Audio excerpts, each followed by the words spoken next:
Sí, soy un líder de un movimiento político que propulsa un cambio, una transformación social, que es la descolonización de Puerto Rico vía la libre asociación soberana.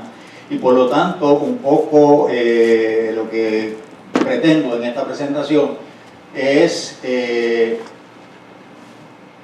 presentarles a ustedes cómo visualizamos el concepto económico dentro de ese marco general que es la libre asociación. Y si puedo, me da suficiente tiempo, ¿verdad? Que sé que estamos cortos ahora de tiempo, pero trataré de hacer quizás alguna indicación de cómo la libre asociación nos da ciertas cosas que no nos da la independencia. Seguramente la independencia tradicional, ¿verdad? La independencia tradicional también tendrá unas cosas que no tiene la libre asociación, pero ya eso le toca a los independentistas explicarlo, ¿verdad? Yo explico la parte de la libre asociación. Como decía el amigo que me precedió en la palabra, desde luego que ningún proyecto económico es neutral ideológicamente. Hay una carga ideológica, hay una carga valorativa, axiológica detrás de toda propuesta que se haga. Así que yo creo que es justo que nosotros comencemos por plantearles a ustedes cómo visualizamos nosotros el trasfondo, el basamiento, si se quiere, de esa sociedad que sería la que construiríamos dentro de la libre asociación. ¿Cuáles serían los valores? Claro, estoy tratando de limitarme a la parte de economía, ¿verdad? Hay muchas cosas más que uno tendría que hablar de eso, pero cogiendo el foco en la economía. Obviamente, nosotros queremos construir una sociedad donde las desigualdades enajenantes deben erradicarse. Hay muchos tipos de desigualdad, ¿verdad? La desigualdad por sexo, la desigualdad por preferencia sexual, la desigualdad sobre todo por condición económica. La pobreza es la mayor de las desigualdades en cierto sentido porque genera tantos otros problemas, ¿verdad? Así que nosotros nos planteamos que como valor fundamental de nuestro sistema económico la pobreza no se debe ver como algo natural del sistema, ¿no? Algo que hay que tolerar en el sistema. Minimizar en la medida que se pueda. No, la meta es erradicar la pobreza. Usted dirá, pero ningún país ha podido erradicar por completo la pobreza, pero eso es otra cosa. La cuestión es como meta de la sociedad, la pobreza no debe ser tolerable. Es decir, que siempre tenemos que tener en mira en hacerla cada vez más y más pequeña, más y menos impactante en la sociedad. Si nos toma 10 años, si nos toma 15, si nos toma 100, eso no importa. La meta de la sociedad tiene que ser erradicar las desigualdades y la pobreza es una de ellas, fundamental. El ser humano lo vemos como un ser naturalmente creativo. El ser humano es oficioso, le gusta resolver problemas, es un hacedor de cosas, ¿verdad? Y porque es un hacedor de cosas, porque es creativo, no es un ser vago, ¿verdad? No es un ser listo, no es un jaiba que no quiere trabajar, sino que por el contrario, lo que necesita es que la sociedad le dé las avenidas, le abra las vías, le dé las oportunidades para ejercer eso que es su natural estado de existencia, que es ser oficioso, trabajar. Por lo tanto, la economía tiene que enfocarse fundamentalmente en producir avenidas para que la gente se pueda desempeñar apropiadamente, ¿verdad? Los empleos, ¿verdad? En distintas fases, en distintos niveles. Es cierto que la gente quiere trabajar, pero no todo el mundo puede trabajar. Uno tiene que reconocer que por razón de edad, unos somos muy viejitos, otros son muy jovencitos, no pueden trabajar. Alguna gente tiene enfermedades, no puede trabajar, tiene problemas físicos o mentales, no pueden trabajar. Se puede uno quedar sin empleo de momento, ¿verdad? Y no conseguir una alternativa de empleo, entonces no puede trabajar en ese momento. Por lo tanto, la sociedad tiene que reconocer que tiene que construir y mantener una red de protección social. Y esa economía, cualquiera sea, debe de contemplar la red de seguridad social como algo esencial e integral a su sistema económico. No es, vamos a decir, un problema tener beneficios sociales. No es un problema de la sociedad el que haya gente sin trabajo, porque siempre va a haber alguna gente que no puede trabajar y hay que protegerlos. Así que concebimos una sociedad donde haya una red apropiada de seguridad. Eso nos lleva al concepto ese del Estado benefactor. No estamos hablando ni en contra ni a favor del Estado benefactor. Lo que estamos diciendo es que el Estado tiene que responsabilizarse, la sociedad tiene que responsabilizarse por aquellos de los suyos que no pueden emplearse por alguna razón. Desde luego, eso es distinto a promover la dependencia injustificada. Eso es otra cosa, ¿no? La dependencia injustificada, por ser injustificada, no tiene cabida en una sociedad sana. La educación es una inversión social fundamental. No se puede ver como un gasto. Es un gasto, sí, pero es un gasto necesario y constructivo y bueno para la sociedad. Por lo tanto, en los momentos más difíciles económicos, el primer paso no puede ser recortar la educación, ¿verdad? En ninguno de los niveles, ni en los niveles preuniversitarios ni en los niveles universitarios. Así que siempre la educación tiene que tener un sitial alto, y eso quiere decir que los educadores y los que dirigen los sistemas educativos tienen que estar en el tope de la sociedad, tienen que estar reconocidos, ¿verdad?, como los principales de la sociedad.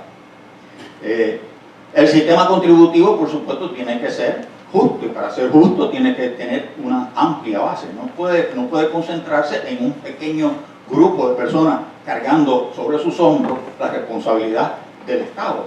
Así que es lo que ocurre hoy día, ¿verdad? Nosotros tenemos que tratar de lograr un sistema económico donde la base sea bien amplia, donde por supuesto el que más pague tiene que pagar, el que más tiene que pagar a una tasa superior, pero tampoco puede llegar a ser un sistema contributivo que confisque lo que uno haga, ¿verdad? Así que tiene que haber un balance, pero como más fácil se hace eso es que se tenga una base amplia, que mucha gente contribuya al sistema contributivo. La vida comunitaria es importante. Puerto Rico gradualmente ha ido convirtiéndose dándole mucha importancia al individualismo. Quizás la relación con los Estados Unidos nos ha llevado a eso, ¿verdad? Es una sociedad bien individualista, y entonces nosotros un poco hemos copiado ese patrón de vida del sistema norteamericano y nos hemos convertido en una sociedad donde los lazos familiares se han debilitado, los lazos con los vecinos se han debilitado, la conversación en la plaza pública ya no se da igual como antes, ¿verdad? Entonces nosotros creemos que una sociedad sana debe de procurar un mayor contacto comunitario, ¿verdad? Y el sistema económico tiene que contribuir a que eso pueda ocurrir, ¿verdad? Y por supuesto no puede haber progreso a cualquier costo. Es decir, nosotros no podemos pensar en que vamos a resolverle los problemas inmediatos a la población de hoy, haciéndole daño al ambiente y comprometiendo el futuro de nuestros hijos, de nuestros nietos, de las generaciones futuras. Por lo tanto, tenemos que tener en mente que tiene que haber un balance, ¿verdad? Tiene que haber un cuidado especial a no hacerle daño al ambiente, tanto al ambiente natural como al ambiente social que se va creando. Así que eso vamos a decir que es como el trasfondo, ¿verdad?, del sistema económico que querramos construir. Por supuesto que esto que acabo de mencionar también lo podríamos procurar ahora mismo en el Estado Libre Asociado Colonial, ¿verdad? No es que lo que yo les voy a proponer hoy como proyecto únicamente es lograble dentro de un Estado Libre Asociado soberano, ¿verdad? Podría ser lograble en una independencia tradicional, podría ser lograble hasta cierto sentido, dentro de la misma colonia presente. Es cuestión de la mentalidad, de los valores que nosotros como sociedad abracemos. Pero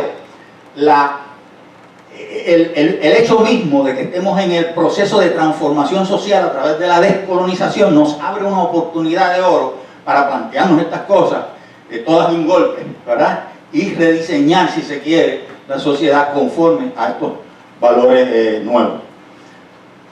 El sistema económico del presente, ahora ya podemos quizás entrar un poco más en las estrategias y lo demás. El sistema económico del presente yo le llamo la economía de los ausentes. Como ustedes saben, nosotros dependemos mucho de la industria. Si mal no recuerdo, alrededor del 40% del Producto Nacional Bruto está determinado por la manufactura todavía. Pero este desarrollo industrial es inadecuado en Puerto Rico. Es inadecuado porque, por tres razones fundamentales, creo yo. Uno, no se nutre significativamente de materia prima local. Es decir, casi todo lo que se procesa en las empresas fabriles lo importan, viene de afuera. Así que ahí estamos perdiendo una oportunidad de oro de que tenga disminuyendo, vamos a decir así, el efecto multiplicador que pudiera tener la economía fabril si la materia prima viniera fundamentalmente de nosotros mismos. Segundo, no se produce suficientes bienes para satisfacer necesidades nacionales. La inmensa mayoría de lo que se produce se va afuera, se exporta, ¿verdad? De manera que importamos la materia prima que procesamos, exportamos la mayor parte de lo que producimos y el resultado neto es que tenemos que importar casi todo lo que necesitamos, ¿verdad? Obviamente eso está patas arriba, ese sistema está patas arriba. Nosotros simplemente con tratar de corregir esos defectos ya podríamos insuflar a la economía puertorriqueña de una actividad, de una vitalidad que ahora no tiene. La actividad comercial es bien parecida, ¿verdad? Las megatiendas, inclusive no las megatiendas, casi todo el comercio en Puerto Rico, casi todo el comercio en Puerto Rico vende mercancías que se importan. De nuevo, porque la mayor parte de lo que se produce se echa hacia afuera. Así que por eso yo digo que es una economía de ausentes, ¿verdad? No están aquí los que se benefician de ese sistema, excepto por supuesto los empleados, los trabajadores sí se benefician con su sueldo, pero ni siquiera el gobierno a través del fisco, porque muchas de estas empresas, la gran mayoría de ellas tienen exención contributiva, ¿verdad? Y cuando se les acaba el contrato de exención contributiva vuelven y lo renegocian por 15, 20 años más. Así que ni siquiera contribuyen significativamente al fisco a través de contribuciones. De manera que necesitamos un estilo de desarrollo diferente. Un estilo de desarrollo número uno que responda no simplemente a producir más bienes y servicios. Eso es crecimiento. Usted tiene un sistema donde aumentan los bienes, aumentan los servicios, pues tiene crecimiento económico. Algún beneficio le da el crecimiento económico a la sociedad, pero no necesariamente se traduce en bienestar general, ¿verdad? Casi siempre es cuando ese crecimiento está desvinculado de los procesos sociales, pues termina favoreciendo a un grupo pequeño que son los poderosos de los países y desfavoreciendo a la inmensa mayoría de la población. Esa desigualdad se puede corregir si el enfoque del desarrollo, el enfoque del crecimiento se vincula a objetivos sociales, de manera que veamos a la economía como un instrumento para servirle a la gente, para servirle a la población. Hay que vincular entonces los proyectos económicos, los objetivos, toda la actividad con objetivos que mejoren la calidad de vida de la gente en términos generales, ¿verdad? Bienestar social. Y hay que vincular y hay que tener cuidado también de nuevo, de no progresar como quiera, sino que hay que progresar teniendo en cuenta de no hacer daño a lo que nos produce la riqueza que es el mismo medio ambiente, ¿verdad? Los recursos del medio ambiente no se pueden despilfarrar. Ese trasfondo es necesario para cualquier proyecto que nosotros queramos presentar. Y yo les voy a decir una cosa, aunque estas cosas parecen bastante, uno dice, bueno, eso es como la maternidad, ¿verdad? ¿Quién está en contra de la maternidad? Pues por supuesto que estamos a favor de que la economía le sirva a la humanidad, por supuesto que estamos a favor de que la economía no le haga daño al medio ambiente. Sí, pero miren la economía de ahora y verán que es una contradicción total de todos esos principios. Lo que tenemos ahora es una economía desvinculada de las necesidades sociales en general. Lo único que se está mirando es que produzca empleo y que hayan sueldos, pero el bienestar general de la sociedad no se está tomando en cuenta como un diseño, no es una cosa racional de que digamos, este proyecto es para beneficiar a las comunidades en X, Y o Z, ¿verdad? No hay ese pensamiento detrás de la actividad económica. Por lo tanto, lo que nosotros proponemos es un proyecto que primero piense en ese trasfondo valorativo. Es decir, si no hay pensamiento en los valores de la sociedad, no puede haber buena economía.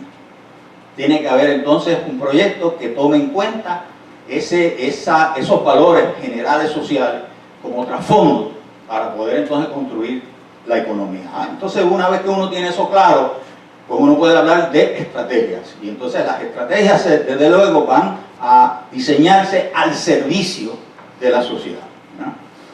El primer punto que es importante es que estas cosas no van a ocurrir por obra y gracias del Espíritu Santo. No es como decía Reagan, el trickle down economics, ¿verdad? No es que si allá arriba los poderosos tienen actividad económica, pues el bienestar va a bajar y percolar a la sociedad y todo el mundo se va a beneficiar. No es así. No es la mano invisible de Adam Smith obrando por acá. No, tiene que haber un pensamiento social de los líderes políticos, de los líderes económicos, de los líderes comunitarios, para lograr hacer estas cosas, hacerlas realidad, ¿verdad? Y para eso hay que mirar a las instituciones. Es decir, que hay que, quizás muchas de las instituciones que tenemos las podamos usar, pero habría que reconfigurarlas de acuerdo con la nueva filosofía social que queremos adelantar, ¿no? Por ejemplo, un departamento de recursos naturales, una junta de calidad ambiental, ¿verdad? Un departamento de hacienda, un banco gubernamental de fomento. Todas esas son instituciones que ha creado la sociedad para adelantar ciertos fines. Pero nosotros tenemos que examinar los fines y ver si esos instrumentos se pueden acoplar y servirle a esos fines. Y si no pueden, entonces hay que reconfigurar ese sistema legal e institucional para servir a esa nueva sociedad que queremos. Obviamente tenemos que mirar al ser humano como el recurso principal en todo este proceso. Así que la educación se convierte en un vehículo importante para la capacitación de las personas que van a funcionar dentro de esa sociedad. Y ese sistema educativo pues, debe tener dos focos. Primero, obviamente la capacitación, ahora pensando, como decía el compañero, ¿verdad? En el modelo occidental, la capacitación para el trabajo, para la tecnología, para adelantar, adoptar y crear e innovar nuevas tecnologías. Todo eso se requiere inteligencia y conocimiento, y por lo tanto es capacitar para el mundo del trabajo. Pero también el otro foco es capacitar para la formación humana, es decir, que ese foco de crear al ser humano pensante, preocupado por su ambiente, el ser humano que sea capaz de ejercer la soberanía por su cuenta, ¿verdad? De acuerdo, por su cuenta, pero en sociedad, de acuerdo con las necesidades de la sociedad. Pues eso hay que cultivarlo en los centros educativos. De inmediato, yo pienso que la economía se puede reactivar bien rápidamente con dos estrategias que serían la sustitución de importaciones y la reconstrucción de los centros urbanos de los centros urbanos de Puerto Rico. Nuestras urbes son urbes realmente pobres en infraestructura, en el diseño, ¿verdad? No se trata simplemente de remozar las ciudades, se trata de reconstruir las ciudades. Entonces ahí hay un proyecto enorme que duraría décadas, si se quiere, ¿verdad? Y que le daría un impulso enorme a la industria de la construcción. Y con la ventaja de que no sería ocupando nuevo terreno en Puerto Rico, que hace tanta falta, ¿verdad? Es decir, es construir sobre las ciudades viejas nuevas ciudades, ¿verdad? Pero nuevas ciudades de acuerdo con el concepto de desarrollo sostenible que hemos dicho, que tiene que estar integrando al ambiente y velando por el bienestar social.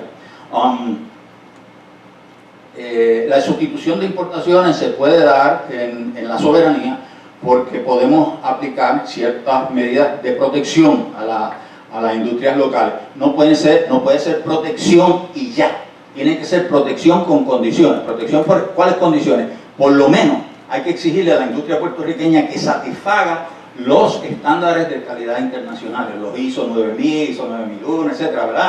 Hay un conjunto de criterios de calidad a nivel internacional que si nosotros le decimos a nuestra industria te vamos a ayudar, te vamos a dar unas protecciones para que tú arranques y puedas competir, pero tú tienes que cumplir con los estándares de calidad, ¿verdad? Los estándares de calidad también de Estados Unidos que son los GMPs, ¿verdad? Así que no se trata de fomentar una industria que carezca de calidad y que por proteger a los nuestros terminemos nosotros consumiendo productos de inferior calidad.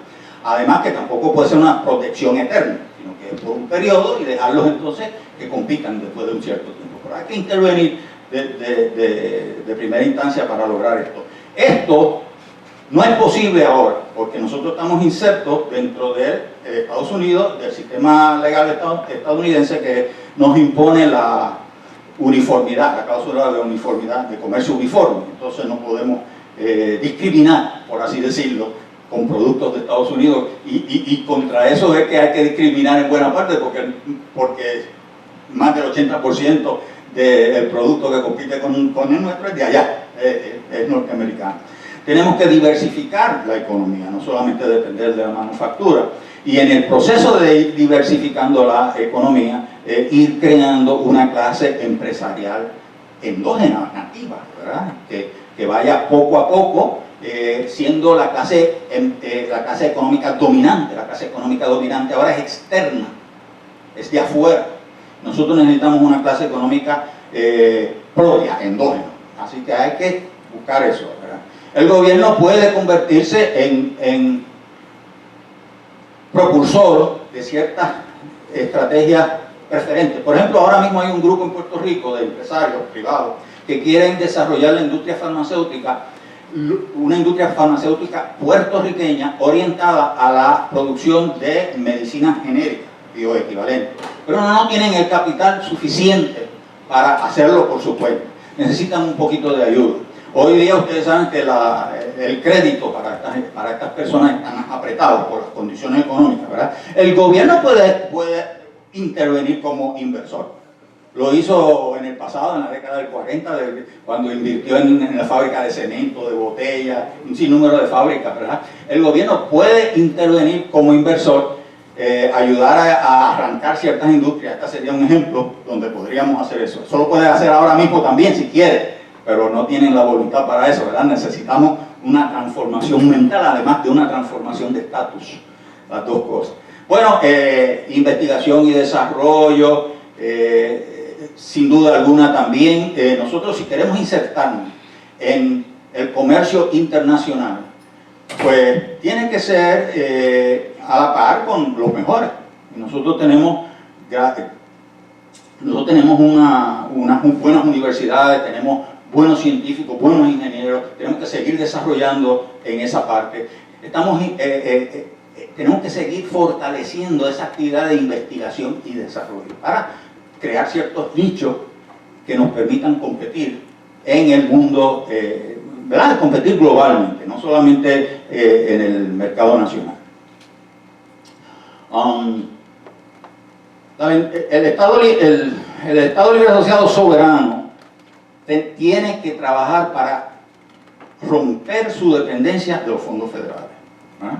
Pero una cosa que tendría ventajosa es que nosotros en el Tratado de Libre Asociación trataríamos de buscar fondos en bloque, lo cual quiere decir que no estarían atados a proyectos que el gobierno federal nos dice que son importantes, sino que esos fondos en bloque estarían al servicio de un plan de desarrollo estratégico desarrollado por nosotros mismos.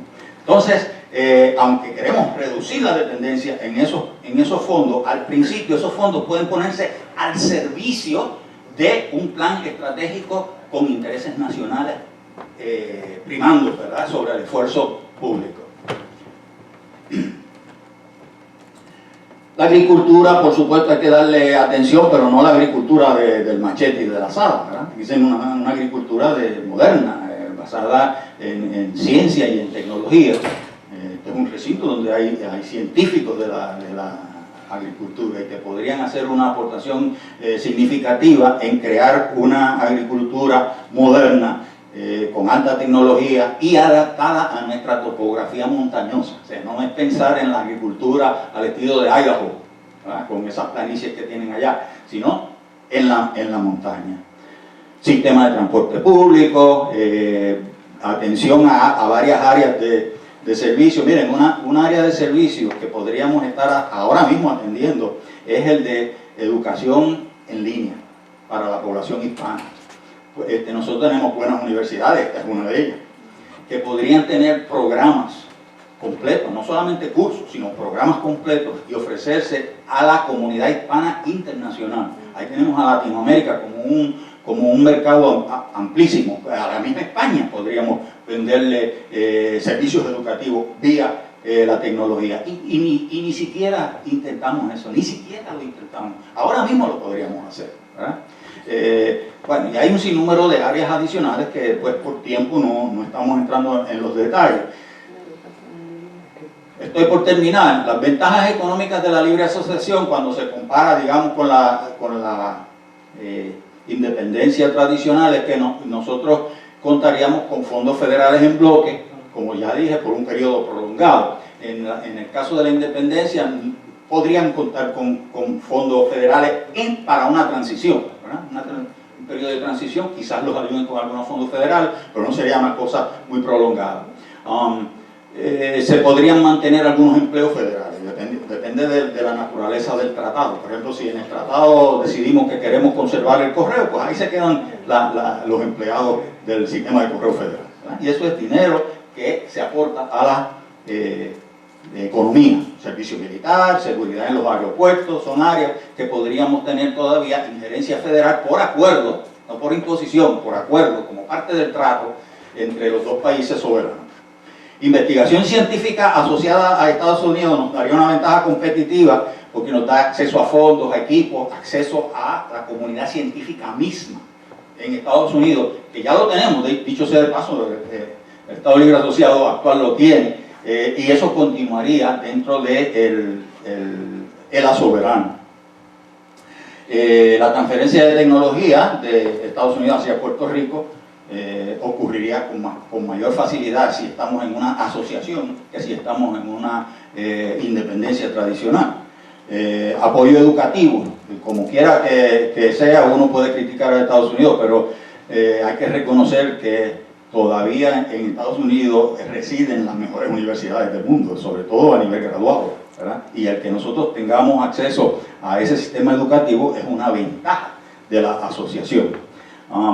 Estados Unidos nos ayudaría muchísimo, si fuéramos sus socios, en la negociación de tratados con otros países. Recuerden que ellos tienen un peritaje formidable, porque ellos tienen múltiples tratados comerciales con muchos países, y el hecho de tenerlos a ellos como socios, pues nos ayudaría en el proceso de negociación con otros países, ¿verdad? Cosa que quizás una independencia tradicional no tendría. Quiero terminar entonces diciendo que estamos planteando, por supuesto, un sueño, pero que ese sueño es lograble y que lo único que nos hace falta es la voluntad política para alcanzarlo. Muchas gracias.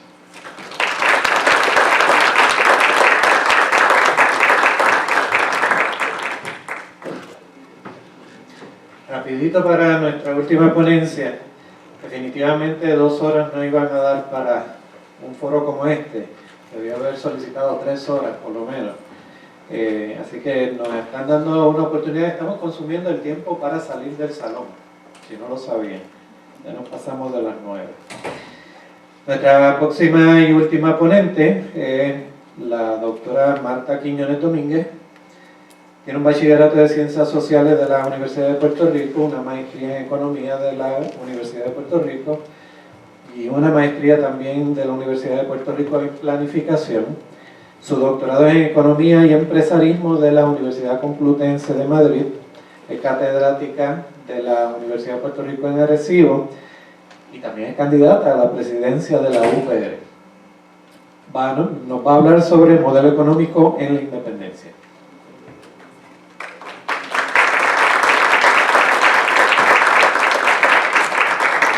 Sí, muy buenas noches a todos y a todas, ¿verdad? He estado en una ruta larga. Evelyn es testigo que estaba por ahí, que me vio esta mañana en Cataño, y ahora estoy de nuevo por acá, más o menos hablando lo mismo, ¿verdad? Sobre modelos alternativos. Gracias. Pero cuando estaba escuchando las presentaciones anteriores, además de que yo no creo que tengamos que estar tan unidos a Estados Unidos para acceder a las universidades de Estados Unidos, porque todos los países lo hacen, aunque sean independientes, o sea, eso no es una limitación ni para acceder a los fondos, ni nada de eso.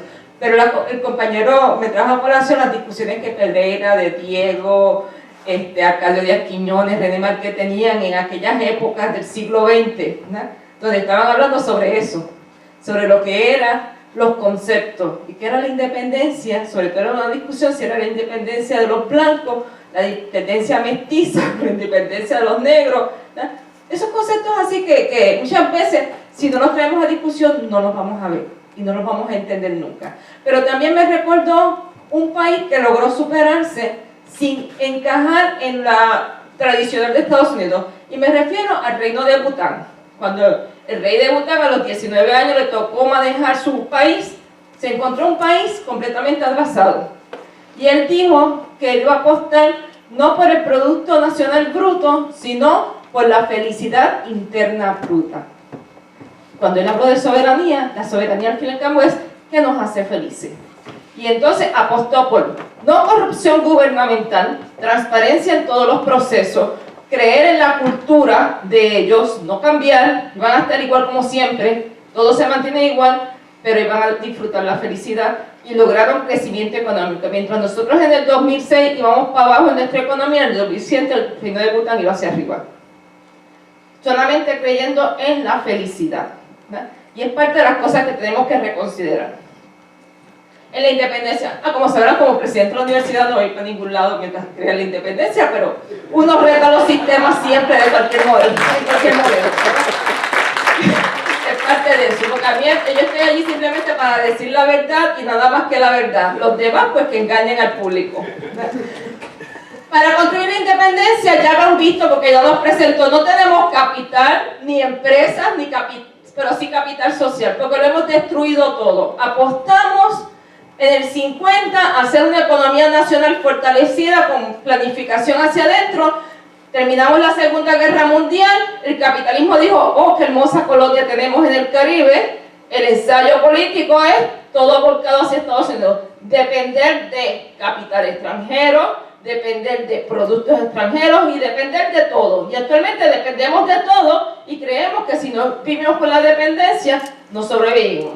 Y eso es un problema de autoestima particular, que es lo que el compañero trataba de decir. O sea, cómo nos definimos como ser humano. Y eso es importante que empecemos a verlo. Y entonces, no hacemos tampoco ni investigación ni desarrollo. Porque a pesar de que la Universidad de Puerto Rico estaba insertada en ese modelo de investigación y desarrollo, dejamos caer eso. Porque el capital extranjero nos convirtió en producir cosas para llevar hacia el extranjero, consumir todo lo que venía de allá, y nunca invirtió aquí en Puerto Rico ni en crear empresas nacionales, ni en fortalecer la economía nacional, ni hacer investigación y desarrollo. Entonces, cuando empiezan a retirar